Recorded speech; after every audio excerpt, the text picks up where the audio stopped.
అందరికీ నమస్కారం. నా పేరు బాలకృష్ణన్. మా అమ్మగారి పేరు భారతి, మా నాన్నగారి పేరు యాదయ్య. ఈరోజు మీ ముందుకు నా సక్సెస్ స్టోరీని తెలపడం కోసం రావడం జరిగింది. రీసెంట్గా జరిగిన జేఎల్ ఎగ్జామ్స్ ఏవైతే ఉన్నాయో, టీఎస్పిఎస్సి, టీజీపీఎస్సి కండక్ట్ చేసిన జేఎల్ ఎగ్జామ్స్లో నాకు జేఎల్ బాటనీలో జాబ్ రావడం జరిగింది. సో దాని సక్సెస్ స్టోరీ ఏం జరిగింది, ఎలా జరిగింది అనేటువంటిది మీకు చెప్పుకోవడానికి ముందుకు వచ్చాను. ముందుగా మాది కొండపాక అనేటువంటి విలేజ్. ఇది సిద్దిపేట డిస్టిక్లో తెలంగాణ రాష్ట్రంలో ఉంది. సో ఈ విలేజ్లో మాదొక చిన్న అగ్రికల్చర్ కుటుంబం. ఆ కుటుంబంలో మా అమ్మ నాన్న వాళ్ళకు కలిగినంతలో, వాళ్ళకు వీలైనంతలో నన్ను చదివించడం జరిగింది. సో నా స్కూలింగ్ అంతా విలేజ్లోనే కంప్లీట్ చేసుకున్నాను. 1st to 5th Sai public school అని ఒక స్కూలింగ్ కంప్లీట్ చేసుకున్నాను. తర్వాత నా 6th to 10th సోషల్ వెల్ఫేర్లో ఏపీఎస్డబ్ల్యూఆర్ఎస్ తొగుట అనేటువంటి దానిలో 10th వరకు కంప్లీట్ చేసుకున్నాను. 10th అయిపోయిన తర్వాత ఇంటర్మీడియట్ అండ్ డిగ్రీ రెండు కూడా సిద్దిపేటలో ప్రైవేట్ కాలేజెస్లో కంప్లీట్ చేసుకోవడం జరిగింది. అది అయిపోయిన తర్వాత పీజీ మాస్టర్స్ ఎంఎస్సి బాటనీ నేను తీసుకోవడం జరిగింది. ఈ MSc botany government degree and PG college సిద్దిపేటలో కంప్లీట్ చేయడం జరిగింది. 2013లో నా పీజీ కంప్లీట్ అయిపోయింది. పీజీ కంప్లీట్ అయిపోయిన వెంటనే నేను ఎక్కడ స్టాప్ చేయకుండా ఫ్యామిలీ రెస్పాన్సిబిలిటీస్ కోసము, అప్పుడున్న ఎకనామికల్ స్టేటస్ను ఓవర్కమ్ చేసుకోవడం కోసము వెరీ యంగ్ ఏజ్లో 21 ఇయర్స్లోనే నేను ఈ టీచింగ్ ఫీల్డ్లోకి రావడం జరిగింది. సో తక్కువ శాలరీ అయినప్పటికీ ఆ టైంలో జాయిన్ అయ్యి డిగ్రీ స్టూడెంట్స్కు టీచ్ చేసేటువంటి క్రమంలో 2013 నుంచి 2022 వరకు కంటిన్యూగా డిగ్రీ స్టూడెంట్స్కు టీచ్ చేయడం జరిగింది. అదే టైంలో మధ్యలో 2016లో నేను intermediate half day and degree half day teach చేయడం జరిగింది. ఇలా టీచ్ చేస్తున్న టైంలో నాకు చిన్నప్పటి నుంచి ఒక కోరిక ఉండేది. గవర్నమెంట్ జాబ్ కానీ, ఒక మంచి పొజిషన్ కానీ సంపాదించుకోవాలి, ఒక మంచి స్థాయిలో ఉండేటువంటి ఒక చిన్న కోరిక అనేటువంటిది ఉండేది. ఆ కోరికను నెరవేర్చుకోవాలనేటువంటి ఉద్దేశంలో ఉన్న తరుణంలో 2013 నుంచి ఎలాంటి నోటిఫికేషన్స్ అనేటువంటిది మొత్తమే రాలేదు. కానీ 2022లో తెలంగాణ గవర్నమెంట్ ఒకేసారిగా వివిధ రకాల నోటిఫికేషన్స్ అనేటువంటిది రిలీజ్ చేయడం జరిగింది. అందులో వేరియస్ డిఫరెంట్ నోటిఫికేషన్స్ అనేటువంటిది మనకు అందుబాటులో ఉన్నాయి.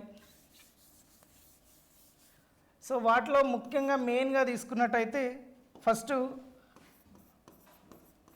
గురుకుల నోటిఫికేషన్స్ అనేటువంటిది రావడం జరిగింది. దాని తర్వాత గ్రూప్స్ నోటిఫికేషన్స్ అనేటువంటిది రావడం జరిగింది. వాటితో పాటు జేఎల్ జూనియర్ లెక్చరర్ నోటిఫికేషన్స్ అనేటువంటిది రావడం జరిగింది.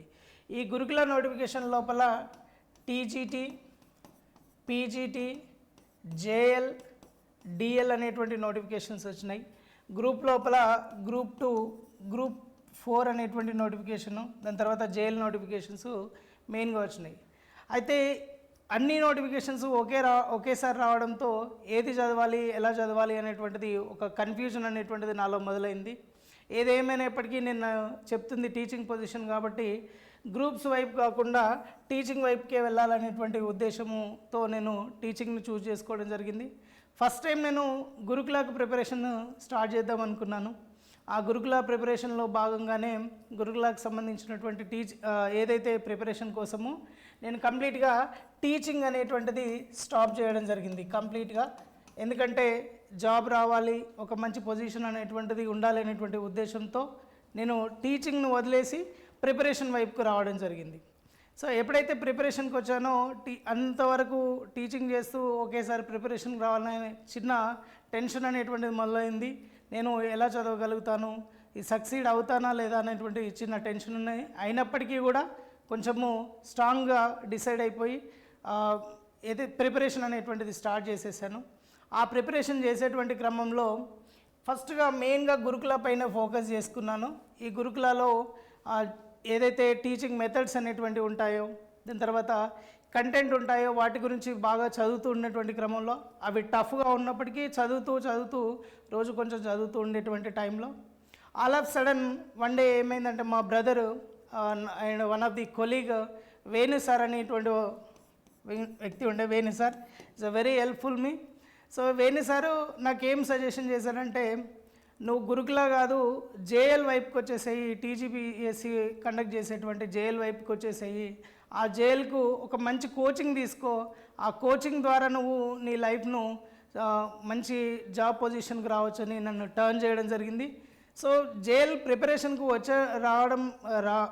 రాని చెప్తూ ఈ జేఎల్ ప్రిపరేషన్ అయ్యే టైంలో ఏం చదవాలి, ఎక్కడ చదవాలి, ఎలా చదవాలి అనేటువంటి నాకు మళ్ళీ టెన్షన్ మొదలైంది.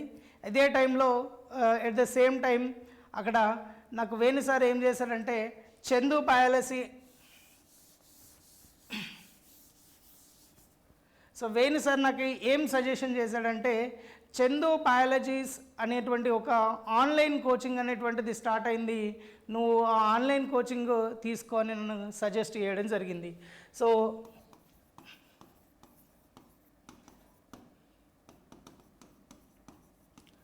Chandu biology classes online coaching తీసుకోమని నన్ను సజెస్ట్ చేయదు.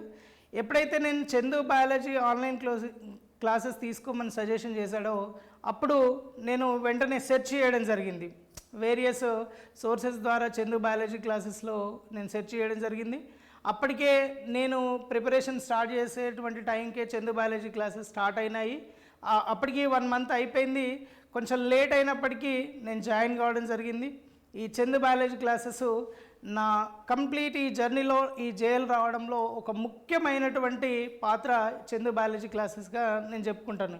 ఎందుకంటే నాకు ఎంతో కొంత నాలెడ్జ్ ఉన్నప్పటికీ, నాకు ఎంతో కొంత చదువుకునే కెపాసిటీ ఉన్నప్పటికీ, నాకు ఈ జాబ్ రావడంలో ముఖ్యంగా మెయిన్గా ఒక పాత్ర వహించింది ఏంటి అంటే చందు బయాలజీ. ఎందుకు అంటే నేను ఖచ్చితంగా చెప్పగలను, ఎగ్జాము ఎవరైనా రాయగలుగుతారు, కానీ ఎగ్జామ్ రాసేటువంటి టైంలో ఎలా ప్రిపరేషన్ చేయాలి, ఎలాంటి మెటీరియల్ చదువుకోవాలి, ఎలా మనము చదివేటువంటి క్వశ్చన్ను అర్థం చేసుకోవాలి, తర్వాత ఎప్పుడైనా క్వశ్చన్స్ అనేటువంటిది రానప్పుడు టెన్షన్ పడకుండా వాటిని ఏ విధంగా అర్థం చేసుకోవాలనేటువంటి స్ట్రాటజీ ఈ చందు బయాలజీ ద్వారా నేను చాలా నేర్చుకోవడం జరిగింది. ఎప్పుడైతే చందు బయాలజీ క్లాసెస్ నేను తీసుకుంటున్నానో, చందు బయాలజీ క్లాసెస్ తీసుకునేటువంటి టైంలో నిజానికి సార్ ఆన్లైన్లో క్లాస్ తీసుకునేవాడు.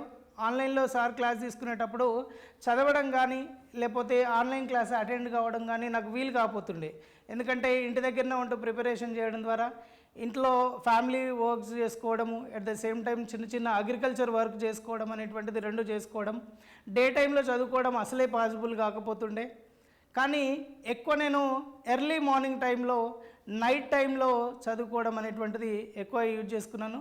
నేను చదువుకునే టైంలో ఎక్కువగా ఇంట్లో వాళ్ళందరూ పడుకున్న తర్వాత ఎక్కువగా 11 PM నుంచి ఆల్మోస్ట్ 2 AM వరకు, మార్నింగ్ 2 AM వరకు చదువుకోవడం అనేటువంటిది, మధ్య మధ్యలో నిద్ర వచ్చినా ఒక 5-10 నిమిషాలు గ్యాప్ తీసుకుంటూ 2 AM వరకు చదువుకొని ఆ 2 AM తర్వాత పడుకొని మళ్ళీ మార్నింగ్ లేచి ఏమన్నా ఉంటే రివిజన్ చేసుకునేవాడిని. ఇలా డే టైంలో చదువుకోవడం వీలు కాకపోయినప్పటికీ కొంచెం ఎర్లీ మార్నింగ్, నైట్ టైంలో చదువుకున్నాను. ఈ చదువుకునే టైంలో మనం ఖచ్చితంగా ఒక రోజు లోపల 5 to 6 అవర్స్ కనుక మనం చదువుకున్నట్టయితే, ఆ 5 to 6 అవర్స్ ఒక డైలీ చదువుకున్నట్టయితే ఖచ్చితంగా మనకి ఎలాంటి జాబ్ అయినా ఏదైనా కానీ రావడానికి చాలా అవకాశం అనేటువంటిది ఉంటుంది. దాని తర్వాత రీసెంట్గా మళ్ళీ వచ్చేటువంటి నోటిఫికేషన్స్ ఏవైతే ఉన్నాయో ఆ నోటిఫికేషన్లో మళ్ళీ ముందు కూడా జేఎల్ ఉన్నాయి, డిఎల్ ఉన్నాయి. ఈ జేఎల్ డిఎల్ నోటిఫికేషన్స్ మళ్ళీ గవర్నమెంట్ ద్వారా టీజీపీఎస్సీ ద్వారా రావడం జరుగుతుంది. వీటి కోసం క్లాసెస్ కూడా మళ్ళీ చందు బయాలజీలో జరుగుతున్నవి. మీరు ఒకసారి వీటిని ఆన్లైన్లో, దట్ మీన్స్ యూట్యూబ్లో ఒకసారి చెక్ చేసుకోవచ్చు సార్ క్వాలిటీ ఆఫ్ క్లాసెస్ ఎలా ఉన్నాయి. మీరు అప్రోచ్ అయ్యి ఈ జేఎల్ డిఎల్ క్లాసెస్ తీసుకొని డెఫినెట్గా మీరు కూడా సక్సెస్ కావడానికి చాలా అవకాశం ఉంది. ఇప్పుడు ప్రిపరేషన్ స్ట్రాటజీ అనేటువంటిది ఎలా ఉంది అనేటువంటిది నీకు చెప్పబోతున్నాను. నేను ఎలా ప్రిపేర్ అయ్యాను, నా ప్రిపరేషన్ స్ట్రాటజీ ఎలా ఉంది అనేటువంటిది. మొత్తం జేఎల్ సిలబస్ లోపల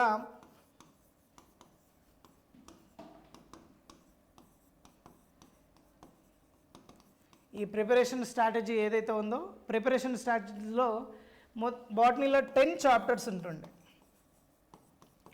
10 టాపిక్స్ ఉంటుండే. ఈ 10 టాపిక్స్ లోపల కొన్ని నార్మల్ టాపిక్స్ ఉన్నాయి, ఎట్ ద సేమ్ టైం కొన్ని అడ్వాన్స్ టాపిక్స్ ఉన్నాయి. నార్మల్ టాపిక్స్లో ఎవరైనా క్రాక్ చేస్తారు, ఎవరైనా ఆన్సరింగ్ చేయడం చాలా ఈజీగా ఉంటుంది. కానీ అడ్వాన్స్ టాపిక్స్ని కవర్ చేసినప్పుడు మాత్రమే మనకు స్కోరింగ్ ఎక్కువ వస్తుంది అనేటువంటి ఉద్దేశంతో అడ్వాన్స్ టాపిక్స్ ఏవైతే ఉన్నాయో వాటిని కొంచెం డెప్త్ వరకు చదువుకునేటువంటి ప్రయత్నం అనేటువంటిది చేశాం. సో ఈ చాప్టర్స్లో భాగంగా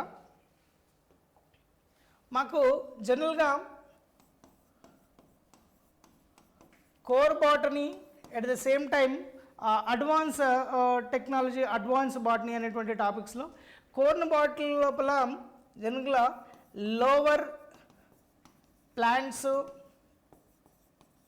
లోవర్ ఆర్గానిజమ్స్ ఈ టాపిక్స్ ఉంటుండే.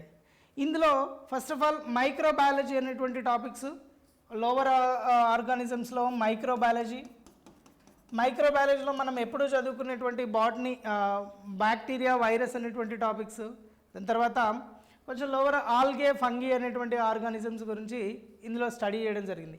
ఇవి ఇంటర్మీడియట్ నుంచి ఉన్న టాపిక్సే, వీటిలో కొంచెం కమాండింగ్ ఉంది.